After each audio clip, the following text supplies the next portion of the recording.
Chapter 2. The Yellow Hen. A strange noise awoke Dorothy, who opened her eyes to find that day had dawned, and the sun was shining brightly in a clear sky. She had been dreaming that she was back in Kansas again, and playing in the old barnyard with the calves and pigs and chickens all around her, and at first, as she rubbed the sleep from her eyes, she really imagined she was there. Ah, here again was the strange noise that had awakened her. Surely it was a hen cackling. But her wide-open eyes first saw, through the slats of the coop, the blue waves of the ocean, now calm and placid, and her thoughts flew back to the past night, so full of danger and discomfort. Also she began to remember that she was a waif of the storm, adrift upon a treacherous and unknown sea. "Buck, buck, buck, buck, buck, buck, buck, buck, buck, buck." "What's that?" cried Dorothy, starting to her feet. "Why, I've just laid an egg, that's all," replied a small but sharp and distinct voice, and looking around her, the little girl discovered a yellow hen squatting in the opposite corner of the coop. "Dear me!" she exclaimed in surprise. "Have you been here all night, too?" "Of course," answered the hen, fluttering her wings and yawning. "When the coop blew away from the ship, I clung fast to this corner with claws and beak, for I knew if I fell into the water I'd surely be drowned. Indeed, I nearly drowned as it was. With all that water washing over me, I never was so wet before in my life." "Yes," agreed Dorothy, "it was pretty wet for a time, I know. But do you feel comfortable now?" "Not very.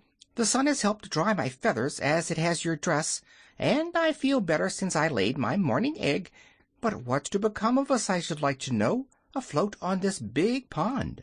"I'd like to know that, too," said Dorothy. "But tell me, how does it happen that you are able to talk? I thought hens could only cluck and cackle." "Why, as for that," answered the yellow hen thoughtfully, "I've clucked and cackled all my life, and never spoken a word before this morning that I can remember. But when you asked a question a minute ago, it seemed the most natural thing in the world to answer you, so I spoke, and I seem to keep on speaking, just as you and other human beings do. Strange, isn't it?" "Very," replied Dorothy. "If we were in the land of Oz, I wouldn't think it so queer, because many of the animals can talk in that fairy country. But out here in the ocean must be a good long way from Oz." "How is my grammar?" asked the yellow hen anxiously. "Do I speak quite properly in your judgment?" "Yes," said Dorothy, "you do very well for a beginner."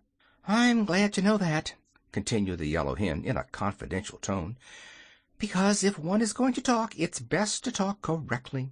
The red rooster has often said that my cluck and my cackle were quite perfect, and now it's a comfort to know I am talking properly." "I'm beginning to get hungry," remarked Dorothy. "It's breakfast time, and there's no breakfast." "You may have my egg," said the yellow hen. "I don't care for it, you know." "Don't you want to hatch it?" asked the little girl in surprise. "No, indeed. I never care to hatch eggs unless I've a nice snug nest in some quiet place, with a baker's dozen of eggs under me. That's 13, you know, and it's a lucky number for hens. So you may as well eat this egg." "Oh, I couldn't possibly eat it unless it was cooked," exclaimed Dorothy. "But I'm much obliged for your kindness just the same." "Don't mention it, my dear," answered the hen calmly, and began preening her feathers. For a moment Dorothy stood looking out over the wide sea.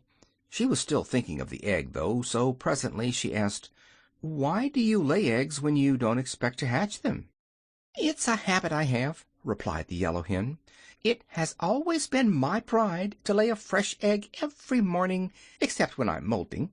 I never feel like having my morning cackle till the egg is properly laid, and without the chance to cackle I would not be happy." "It's strange," said the girl reflectively, "but as I am not a hen I can't be expected to understand that." "Certainly not, my dear." Then Dorothy fell silent again. The yellow hen was some company, and a bit of comfort, too, but it was dreadfully lonely out on the big ocean, nevertheless. After a time the hen flew up and perched upon the topmost slat of the coop, which was a little above Dorothy's head when she was sitting upon the bottom, as she had been doing for some moments past. "Why, we are not far from land!" exclaimed the hen. "Where is it?" cried Dorothy, jumping up in great excitement. "Over there, a little way," answered the hen, nodding her head in a certain direction. "We seem to be drifting toward it, so that before noon we ought to find ourselves upon dry land again." "I shall like that," said Dorothy with a little sigh, for her feet and legs were still wetted now and then by the sea water that came through the open slats. "So shall I," answered her companion. "There is nothing in the world so miserable as a wet hen." The land, which they seemed to be rapidly approaching, since it grew more distinct every minute, was quite beautiful as viewed by the little girl in the floating hen coop.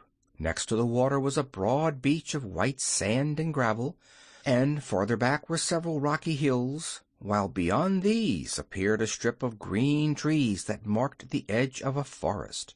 But there were no houses to be seen, nor any sign of people who might inhabit this unknown land. "I hope we shall find something to eat," said Dorothy, looking eagerly at the pretty beach toward which they drifted. "It's long past breakfast time now." "I am a trifle hungry myself," declared the Yellow Hen. "Why don't you eat the egg?" asked the child. "You don't need to have your food cooked, as I do." "Do you take me for a cannibal?" cried the hen indignantly. "I do not know what I have said or done that leads you to insult me." "I beg your pardon. I'm sure By the way, may I inquire your name, ma'am?" asked the little girl. "My name is Bill," said the Yellow Hen somewhat gruffly. "Bill? Why, that's a boy's name." "What difference does that make?" "You're a lady hen, aren't you?" "Of course. But when I was first hatched out no one could tell whether I was going to be a hen or a rooster. So the little boy at the farm where I was born called me Bill, and made a pet of me because I was the only yellow chicken in the whole brood. When I grew up and he found that I didn't crow and fight as all the roosters do, he did not think to change my name, and every creature in the barnyard, as well as the people in the house, knew me as Bill. So Bill I've always been called, and Bill is my name." "But it's all wrong, you know," declared Dorothy earnestly, "and if you don't mind, I shall call you Billina. Putting the "ina" on the end makes it a girl's name, you see." "Oh, I don't mind in the least," returned the Yellow Hen. "It doesn't matter at all what you call me, so long as I know the name means me." "Very well, Billina. My name is Dorothy Gale. Just Dorothy to my friends, and Miss Gale to strangers. You may call me Dorothy if you like. We're getting very near the shore. Do you suppose it is too deep for me to wade the rest of the way?" "Wait a few minutes longer. The sunshine is warm and pleasant, and we are in no hurry." "But my feet are all wet and soggy," said the girl. "My dress is dry enough, but I won't feel real comfortable till I get my feet dried." She waited, however, as the hen advised, and before long the big wooden coop grated gently on the sandy beach, and the dangerous voyage was over. It did not take the castaways long to reach the shore, you may be sure. The Yellow Hen flew to the sands at once, but Dorothy had to climb over the high slats. Still, for a country girl, that was not much of a feat, and as soon as she was safe ashore, Dorothy drew off her wet shoes and stockings and spread them upon the sun-warmed beach to dry. Then she sat down and watched Billina, who was pick-pecking away with her sharp bill in the sand and gravel, which she scratched up and turned over with her strong claws. "What are you doing?" asked Dorothy. "Getting my breakfast, of course," murmured the hen, busily pecking away. "What do you find?" inquired the girl curiously. "Oh, some fat red ants and some sand bugs, and once in a while a tiny crab. They are very sweet and nice, I assure you." "How dreadful!" exclaimed Dorothy in a shocked voice. "What is dreadful?" asked the hen, lifting her head to gaze with one bright eye at her companion.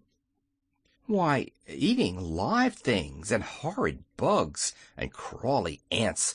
You ought to be ashamed of yourself." "Goodness me!" returned the hen in a puzzled tone. "How queer you are, Dorothy. Live things are much fresher and more wholesome than dead ones, and you humans eat all sorts of dead creatures." "We don't," said Dorothy. "You do indeed. answered Billina. "You eat lambs and sheep and cows and pigs and even chickens." "But we cook 'em," said Dorothy triumphantly. "What difference does that make?" "A good deal," said the girl in a graver tone. "I can't just 'splain the difference, but it's there. And anyhow, we never eat such dreadful things as bugs." "But you eat the chickens that eat the bugs," retorted the Yellow Hen with an odd cackle. "So you are just as bad as we chickens are." This made Dorothy thoughtful. What Billina said was true enough, and it almost took away her appetite for breakfast. As for the Yellow Hen, she continued to peck away at the sand busily, and seemed quite contented with her bill of fare. Finally, down near the water's edge, Billina stuck her bill deep into the sand and then drew back and shivered. "Ow!" she cried. "I struck metal that time, and it nearly broke my beak." "It probably was a rock," said Dorothy carelessly. "Nonsense! I know a rock from metal, I guess," said the hen. "There's a different feel to it." "But there couldn't be any metal on this wild, deserted seashore," persisted the girl. "Where's the place? I'll dig it up and prove to you I'm right." Billina showed her the place where she had "stubbed her bill," as she expressed it, and Dorothy dug away the sand until she felt something hard. Then, thrusting in her hand, she pulled the thing out and discovered it to be a large-sized golden key, rather old, but still bright and of perfect shape. "What did I tell you?" cried the hen with a cackle of triumph. "Can I tell metal when I bump into it, or is the thing a rock?"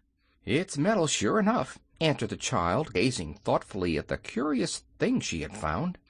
"I think it is pure gold, and it must have laid hidden in the sand for a long time.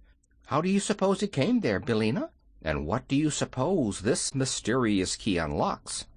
"I can't say," replied the hen. "You ought to know more about locks and keys than I do." Dorothy glanced around. There was no sign of any house in that part of the country, and she reasoned that every key must fit a lock and every lock must have a purpose. Perhaps the key had been lost by someone who lived far away but had wandered on this very shore. Musing on these things, the girl put the key in the pocket of her dress, and then slowly drew on her shoes and stockings, which the sun had fully dried. "I believe, Billina," she said, "I'll have a look round and see if I can find some breakfast." End of chapter 2.